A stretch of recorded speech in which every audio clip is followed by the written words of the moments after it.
इस शहर में एक जगह है, the cursed park. The cursed park. दिन में यह आम लगता है, पुराने झूले, जंग लगी स्लाइड, खाली बेंच। लेकिन सूरज ढलने के बाद एक गहरी खामोशी छा जाती है। यह एक वार्निंग है। यहाँ की हवा सही नहीं लगती। लोकल लोग कहते हैं, अगर आप ध्यान से सुनेंगे तो भूले हुए नाम सुनाई देंगे। झूले अपने आप हिलते हैं, जैसे किसी अनदेखे हाथ ने धकेला हो। शहर ने पार्क को बंद करने की कोशिश की, फेंसेस, ताले, नए गेट्स, लेकिन वे हमेशा टूटे मिलते हैं। पार्क इंतजार करता है, धैर्य से। यह सिर्फ एक कहानी नहीं है, यह एक वार्निंग है। वहां का अंधेरा जिंदा है और एक बार जब यह आपको पकड़ लेता है तो कभी नहीं छोड़ता। शापित पार्क उनमें से एक है। अगर आपको अपनी जान प्यारी है तो दूर रहना, और खामोशी आपका वेलकम करेगी। पार्क माफ नहीं करता। शापित पार्क हमेशा भूखा रहता है। अगला नाम जो यह फुसफुसाएगा वह आपका हो सकता है। यह मत कहना कि आपको वार्न नहीं किया गया था। यह एक डेयर से शुरू हुआ था। पार्क के जंग लगे गेट्स पर 3 दोस्त एक फीकी चांदनी रात में, रोहन लीडर, कहानियों पर हंसा। टॉर्च हाथ में लेकर उसने लेजेंड्स का मजाक उड़ाया। भूत, आत्माएं, डोंट बी सिली। समीर डरा हुआ अपनी टॉर्च पकड़े कांप रहा था। रोहन, यह एक बुरा आइडिया है। मेरी दादी ने मुझे वार्न किया था, कोई भी पहले जैसा वापस नहीं आता। अर्जुन क्यूरियस कैमरा पकड़े हुए था, सच्चाई की तलाश में। क्या कहानियां सच हैं? रोहन ने गेट को एक चीखने जैसी आवाज के साथ खोला। आवाज एक चीख की तरह गूंजी। देखा? कुछ नहीं, बस एक पुराना पार्क। समीर हिचकिचाया, लेकिन अर्जुन रोहन के पीछे पीछे अंदर चला गया, कैमरा तैयार। अनमने ढंग से समीर अंदर कदम रखा। गेट उनके पीछे एक मेटेलिक खड़खड़ाहट के साथ बंद हो गया। यह एक जेल के दरवाजे के बंद होने जैसा लगा। वे अब अंदर थे। एडवेंचर शुरू हो चुका था। पार्क ने उन्हें पूरा निगल लिया था। परछाइयां फैल गईं और हवा ठंडी हो गई। दोस्तों ने अजीब तरह से एक दूसरे को देखा। कहानियां अब और करीब महसूस हो रही थी। रात अभी शुरू ही हुई थी और पार्क इंतजार कर रहा था। सूखे पत्तों पर कदमों की चरमराहट, सांसें तेज होती जा रही थीं। रोहन ने टॉर्च घुमाई, बहादुर बनने की कोशिश कर रहा था। भूत कहाँ है? समीर? समीर कांप गया, चुपचाप। अचानक एक बच्चे की डरावनी हंसी हवा में गूंज उठी। दोस्त जम गए। अर्जुन ने कैमरे में एक बच्चा देखा, खूनी मुस्कान के साथ। कैमरा नीचे किया, झूला खाली था, हिल रहा था। खामोशी लौट आई, पहले से भी गहरी। वे समझ गए, वे अकेले नहीं थे।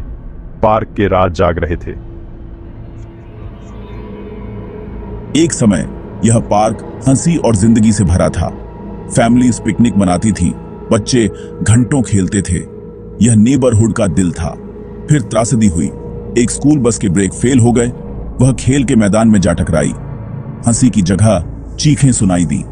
कई बच्चों ने अपनी जान गंवा दी। पार्क नुकसान का स्मारक बन गया।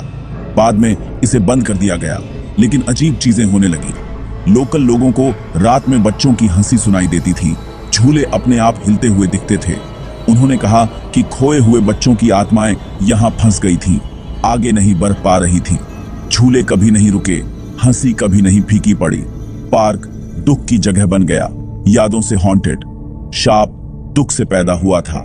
बच्चों की आत्माएं घूमती हैं खेलने वाले दोस्तों की तलाश में, हमेशा उस जगह से बंधी हुई हैं जहां उनकी जिंदगी खत्म हुई थी। यह शापित पार्क के शाप के पीछे की कहानी है। इसकी अंतहीन भूख का स्रोत, जिस कारण झूले कभी आराम नहीं करते, जिस कारण अंधेरा कभी खाली नहीं रहता। पार्क को याद है और यह इंतजार करता है। दोस्त अंधेरे में कांपती टॉर्च लेकर एक साथ चिपक गए। रोहन का आत्मविश्वास गायब हो गया था। उसकी जगह डर ने ले ली थी।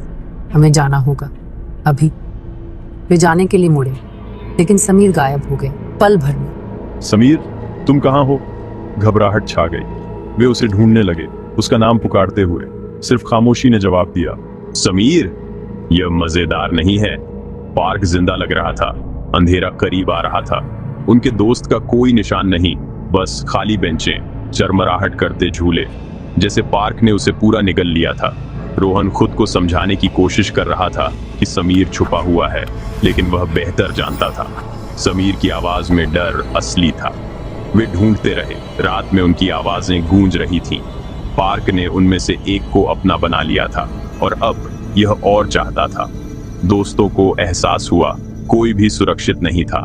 पार्क चुनता है कि कौन रहता है। रोहन और अर्जुन बेताबी से ढूंढ रहे थे, लेकिन पार्क और ठंडा और डरावना होता गया। बच्चों की फुसफुसाहट उन्हें चारों ओर से घेर रही थी, हर जगह से आ रही थी। रोहन, वे हर जगह हैं। उनकी टॉर्च की रोशनी में छायादार बच्चे के आकार की आकृतियां किनारे पर दिखाई दी। रोशनी पड़ते ही गायब हो गई। फुसफुसाहट तेज हो गई, उदास गुनगुनाहट में बदल गई। देखे जाने का एहसास दम घुट रहा था। भूतिया बच्चे पास आ गए, आंखें खाली, चेहरे पढ़ने लायक नहीं। रोहन और अर्जुन पीठ से पीठ सटाकर खड़े थे। टॉर्चें कांप रही थीं, उनकी रोशनी का घेरा सिकुड़ रहा था। झूले एक साथ हिलने लगे, स्लाइड घिसट रही थी, झूला घूम रहा था, सब अनदेखे हाथों से चल रहा था। खेल का मैदान जिंदा हो गया, डर का एक स्पेक्ट्रल ऑर्केस्ट्रा। दोस्तों बीच में फंसे हुए थे, खोई हुई आत्माओं से घिरे हुए। पार्क की आत्माएं खेलने के लिए तैयार थीं। भागना असंभव लग रहा था। अंधेरा और करीब आ गया। बच्चों का गाना हवा में भर गया। पार्क का खेल शुरू हो चुका था। गेट, हमें गेट तक पहुंचना होगा। वे भागे। फुसफुसाहटों और खिलखिलाहटों से पीछा किया जा रहा था। उनके पीछे कदमों की चरमराहट। गेट दिख रहा था, आजादी बस आगे थी। रोहन ने सलाखों को पकड़ा। S1 एस रोहन, यह बंद है। उन्होंने खींचा, हिलाया, लेकिन गेट टस से मस नहीं हुआ। अर्जुन भी उसके साथ शामिल हो गया। बेताब। फिर लोहे की सलाखों पर छोटे खूनी हाथ के निशान दिखाई दिए, लाल चमकते हुए। भूतिया बच्चे गेट को बंद किए हुए थे। हमारे साथ खेलो, हमारे साथ रहो, हमेशा के लिए। रोहन और अर्जुन पीछे हट गए, कोने में फंस गए। फुसफुसाहटें साफ हो गईं, डरावनी आवाजें। आत्माएं उनके पीछे थीं। गेट बंद था, बाहर निकलने का कोई रास्ता नहीं था। पार्क ने समीर को अपना बना लिया था और अब यह उनके करीब आ रहा था। आशा गायब हो गई, उसकी जगह ठंडी निश्चितता ने ले ली। दोस्त फंस गए थे। पार्क की भूख अंतहीन थी। झूले चरमराहट कर रहे थे, इंतजार में। रात अभी खत्म नहीं हुई थी। रोहन और अर्जुन गेट की ओर पीठ करके भूतिया बच्चों से घिरे हुए थे। हवा सड़न और डर से भरी हुई थी। खामोशी छा गई, अंतिम हमले से पहले की खामोशी। अचानक खूनी मुस्कान वाला बच्चा रोहन पर झपटा, अमानवीय रूप से चीखता हुआ। रोहन ने हाथ पैर मारे, लेकिन उसके हाथ उस भूत के आर पार हो गए। अर्जुन रिकॉर्ड करने की कोशिश कर रहा था, हाथ कांप रहे थे। अर्जुन की चीख आधी रह गई, फिर स्टैटिक। पार्क खामोश हो गया, सिवाय झूलों के। आगे पीछे अगले विजिटर्स का इंतजार करते हुए शाप जारी रहा। S3 media group, eerie foggy park at night, dark empty pathway in haunted park या स्टॉक, डिस्ट्रीब्यूट इक्वली नहीं, प्लीज।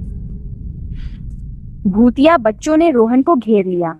उसकी चीखें दब गईं। फिर वे अर्जुन की ओर मुड़े, चेहरे उदास से भूखे में बदल रहे थे। दूर रहो, उसने कैमरा गिरा दिया। आखिरी चीज जो इसने रिकॉर्ड की वह एक भूतिया बच्चा था जो लेंस पर झपट रहा था। पुलिस को अगले दिन सुबह कैमरा मिला। फुटेज रोहन, समीर और अर्जुन के लापता होने के मामले में सबूत बन गई। वे फिर कभी नहीं देखे गए। उनकी कहानी लोकल लोगों द्वारा फुसफुसाई गई एक और वार्निंग बन गई। क्या यह एक प्रैंक था जो गलत हो गया? क्या पार्क ने उन्हें ले लिया? अथॉरिटीज ने एक्सप्लेनेशंस दिए, लेकिन सच्चाई बनी रही। पार्क अभी भी खड़ा है, खामोश और इंतजार कर रहा है। कुछ कहते हैं कि उन्हें फुसफुसाहटों के बीच 3 नई आवाजें सुनाई देती हैं। मैं सिर्फ एक स्टोरी टेलर हूं। फैक्ट्स सिंपल हैं। एक गिरा हुआ कैमरा, डरावनी फुटेज, 3 गायब दोस्त। विश्वास करने का चुनाव आपका है, लेकिन इससे पहले कि आप इसे सिर्फ एक और भूतिया कहानी कहकर खारिज कर दें, खुद से पूछें, क्या आप इतने बहादुर हैं कि खुद पता लगा सकें? अगर आप कभी रात में शापित पार्क के पास खुद को पाते हैं, दूर चले जाना, पीछे मुड़कर मत देखना। कुछ जगहें जीवित लोगों के लिए नहीं बनी है। शापित पार्क उनमें से एक है और यह हमेशा भूखा रहता है। अगली कहानी आपकी हो सकती है। क्या आपको कभी रीढ़ की हड्डी में सिहरन महसूस हुई है? अब होने वाली है। द कर्स चैप्टर को सब्सक्राइब करो और बेल अलर्ट रहो और डरे हुए रहो। आप आगे जो आने वाला है उसे मिस नहीं करना चाहोगे।